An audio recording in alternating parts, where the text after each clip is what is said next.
Sepanjang tahun 2015, Pusat Pelaporan dan Analisis Transaksi Keuangan atau PPATK menemukan ratusan analisis keuangan yang terindikasi pidana korupsi dan pencucian uang yang telah disampaikan kepada penegak hukum.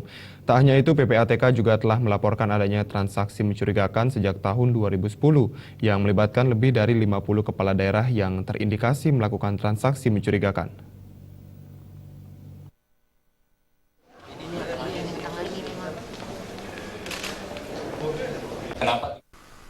Kepala Pusat Pelaporan dan Analisis Transaksi Keuangan PPATK Muhammad Yusuf mengatakan, dari temuan-temuan yang dilakukan PPATK sepanjang tahun 2015, ada 289 hasil analisis transaksi keuangan mencurigakan yang telah disampaikan kepada penyidik baik Polri, Kejaksaan Agung, KPK, BNN, Ditjen Pajak, serta Ditjen Bea dan Cukai.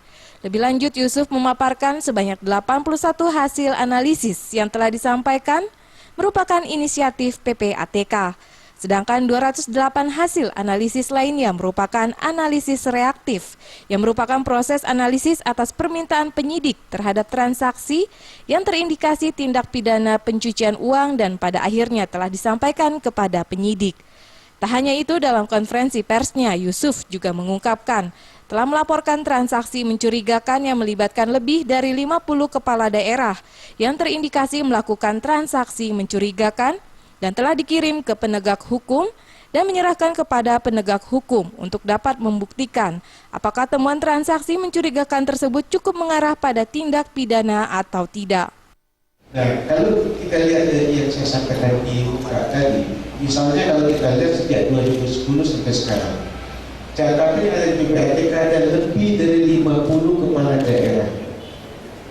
Lebih dari 50 kepala daerah, ada yang levelnya wali kota, ada bupati, ada gubernur, yang transaksi mencurigakan, yang kita kirim pada penegak hukum, tapi belum semuanya ada feedback atau laporan proses tindak lanjutnya. Ini contoh. Kalau nanti ada impresi kita bangun tadi, maka minimal kita urut ajaknya dulu sambil proses pidana berjalan.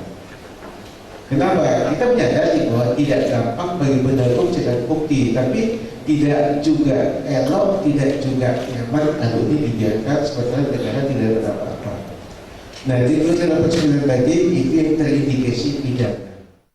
Lebih lanjut, Muhammad Yusuf menambahkan beberapa hasil analisis PPATK juga sudah ditindaklanjuti oleh penegak hukum, seperti mantan Gubernur Banten Ratu Atut Hosia dan mantan Gubernur Riau Anas Ma'amun. Dari Jakarta, Maria Magdalena dan Muhammad